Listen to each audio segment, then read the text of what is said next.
guys, welcome back to the Turf Shack. Unfortunately, we're entering that time of year where the lighting in my apartment is not as spectacular as it is during the summer, but that's okay. On today's episode, I wanted to talk about remote collaboration and also a couple of other things that you might not know about the Scarlett interface if you are a novice producer such as myself. So I will start there with the Scarlett interface. Well, actually, just kidding. I'm going to start with some contextual life updates, which is that I'm not doing Songtober this month because I feel that it has served its purpose. And also I decided to release some music instead of doing Songtober. If you're not familiar with that, what it is once upon a time, back when I was like too perfectionistic to upload anything to the internet, I decided to commit to uploading 12 videos of me singing on like Instagram a couple years ago during the month of October. So that was kind of like a little tradition I was making or whatever. This year, I've just been like, just not feeling it. But also I like made a lot of music, albeit the production quality started out, I would give At Dusk a solid B+. And since then I've just kind of tried to get better, but I felt like I needed to get some stuff out, just sort of at the risk of being crude, like artistically constipated, so to speak, where it's like I have all this music and I'm like, I just need to get it out. And I know it's not going to be perfect, whatever, but it's clearly not made by AI because it's very human in its touch. But anyway, sorry, that was my interface. So I'm not doing Songtober this year, but I am releasing a single. So the single comes out in 3 days. October 14th. It's called Easier, and it is the first of angsty, unrequited love songs that are forthcoming on a record that I'm working on right now. And I feel excited about this particular project because, for one thing, it's been like 12 years in the making as far as like just writing songs and having life experiences or whatever. But also because I put out all that other stuff this year, I feel like I have a better handle on like what I'm actually doing. And because it is a simple record in the sense that it's just going to be my classical Godin and me singing, I feel like it's getting cleaner and tighter in the production.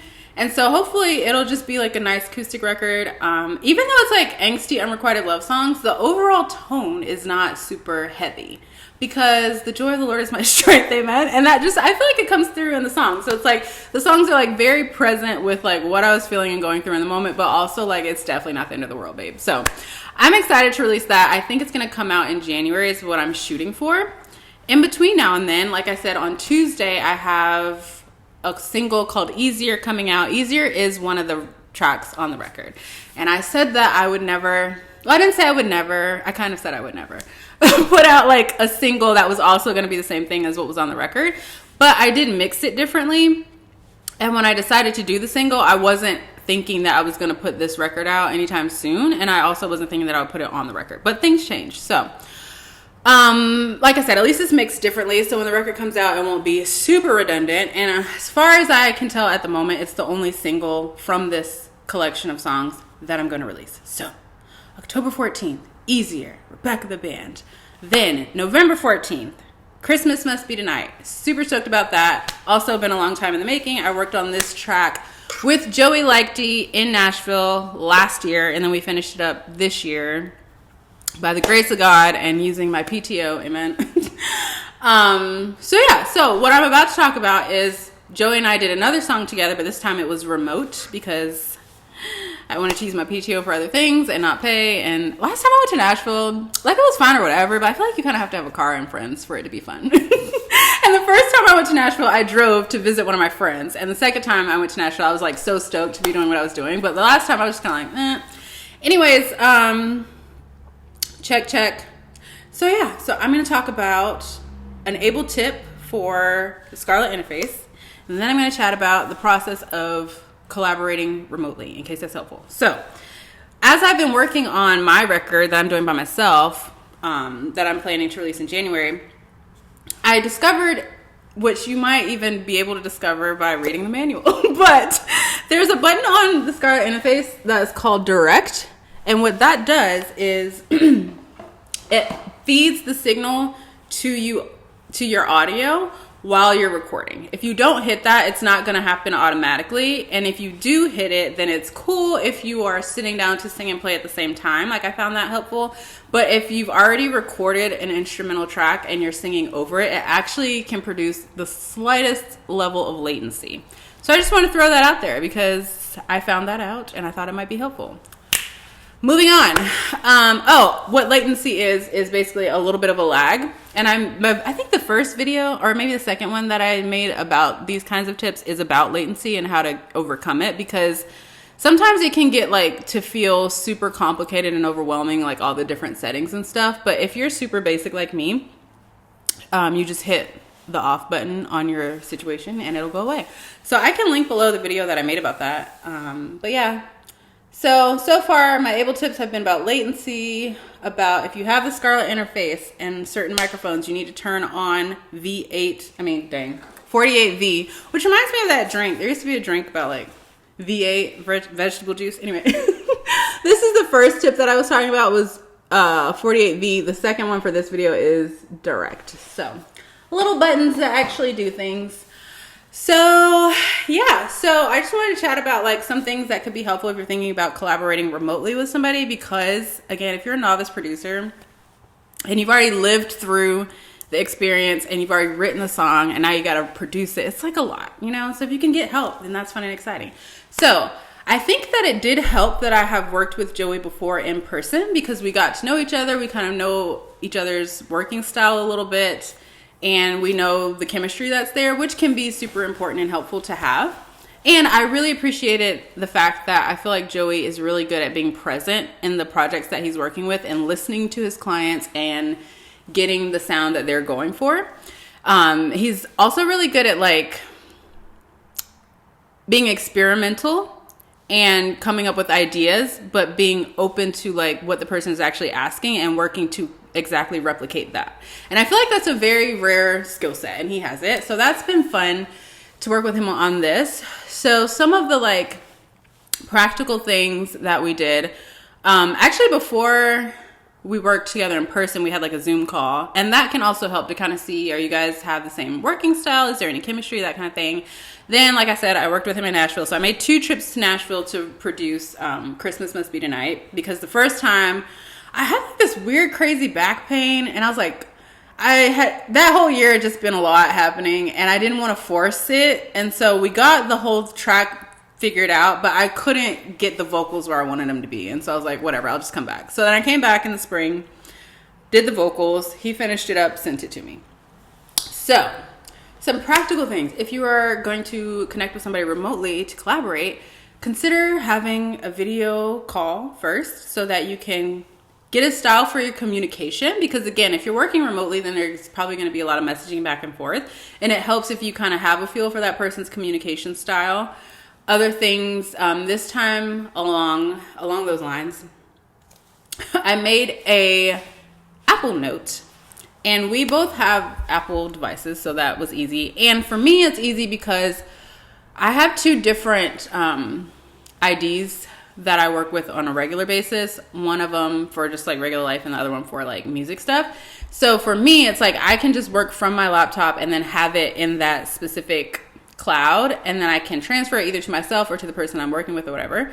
So I made him a note. That's what I'm trying to pull up right now, and shared the note with him. In the note, I had like what I had in mind for the song overall. I had a couple of like memo recordings of the song, obviously, and then what I was going for, because what Joey was doing for me was playing all of the instruments, mixing it. Then he sent me that track, and then I sang over it, sent him the isolated vocals, and then he finished it up. So that's another reason why it's helpful. Like, even if you are going to work with other people mostly, or that's your goal or hope, when you do have like some kind of basic functionality where you can use a DAW, or at least, you know, kind of work with files, then that can help and make your remote experience easier. Because I have Ableton, like for example, when he was mapping out the chord progression, but also the strum pattern to kind of, again, recreate what I had sent him, I was able to kind of pull it up in Ableton and see whether or not it was like what I wanted it to be. And then we could make some corrections for there. Then also after I did the vocals in Ableton, I was able to just kind of throw in a couple reverbs just to kind of get an idea for like what the vocal would sound like when it was treated a little bit. And then that also let me send him a vocal file that had some effects on it so he could get an idea for what I wanted. So anyway, and the original note that I sent him, hopefully this is not all over the place. Caffeinated as usual. Anyways, I just like wrote out some ideas. Oh, I also made a Spotify playlist. And this was helpful because it helped me kind of like stay focused on like what I was going for in this particular track. And then I was able to identify specific elements in the songs for him to like listen to as a comparison. So I made a shared Spotify playlist and I linked it in this Apple Note. And then was able to say like, this is what I like about this song. This is what I like about this song. And then I also had the lyrics just so I feel like I'm a writer at heart. Like that's my main thing is I'm a songwriter.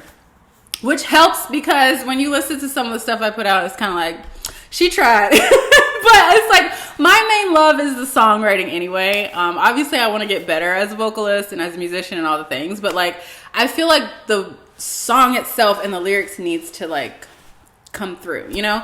So if I was a producer, I would want to know what the lyrics are so I can kind of match that when I'm working on the song. So I sent that to him as well. So that was like a practical way to kind of get started and be on the same page and have a common point of reference.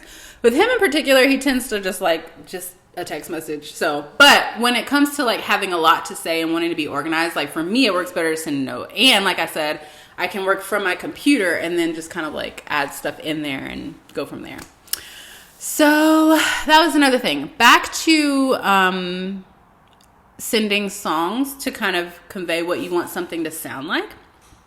I figured out that there's a difference between knowing what you want a song to sound like and knowing what you want the song to feel like. And so for the track that we worked on together remotely, it's called Chalk. And I knew what I wanted it to, I thought I knew what I wanted it to sound like, but really what I knew was what I wanted it to feel like. So as we started working on it together, some of the main instrumentation ended up changing. Joey like just went and had fun, which I asked him to do, with like different stuff. So it ended up having like a lot of synth in it. Not super acoustic like all the rest of the stuff, but that's what I actually wanted it to feel like. I just didn't have enough knowledge of production, instrumentation, possibility to actually communicate that at the outset. So that's why it helped to have a playlist, because he could hear what the songs sounded and felt like and then work with me to get my song to have the feeling that I wanted to have. And something that we realized the first time we worked together in person was that I tend to have what he calls demo-itis, which, and I'm sure he didn't come up with it, it's like a Nashville thing, but basically if you're like wanting to be super prepared and you go over the song again and again and again, then like in your mind, this is how the song goes and this is how I have to sing it, this is how it has to sound. But a lot of times as you're producing the song out and it's becoming a reality and it's getting its own life and like sound waves, then it doesn't always work to just stick to what you're used to singing. Because especially if you're used to singing by yourself with a guitar and then you now have synth and percussion and like all this other stuff, like then it feels different. And you have to have that sort of like openness and flexibility to sing to the song that you're making rather than the song that you wrote. And so that was helpful for me to kind of have in my mind some language to like, oh, I'm doing this thing again, which is where I wanted to be prepared. And so I like sang it this way the whole time, but it doesn't fit anymore. So you kind of have to be open to like singing the actual song that's coming out as you're like working and collaborating with other people on it. Even when you're working by yourself, something that's been an interesting experience to me is like I've ended up writing for a couple of records now that I've been working on. So before I decided to do the Angsty Love Situation record, I was working on a Bible ballad record that's going to be like bluesier. And so I ended up, like, I already had the songs, because again, y'all, I've written so much music. I've had some of this music for like 12 years, you know? And so I was like, okay, this is the collection that I'm working with, and just like power through it. But then it's like, but I want it to feel cohesive and I want it to be good, you know? I don't want it to just be like, here's the songs that I wrote back in the day or whatever. So I found myself like actually writing to the record for the ballad one, which was really interesting.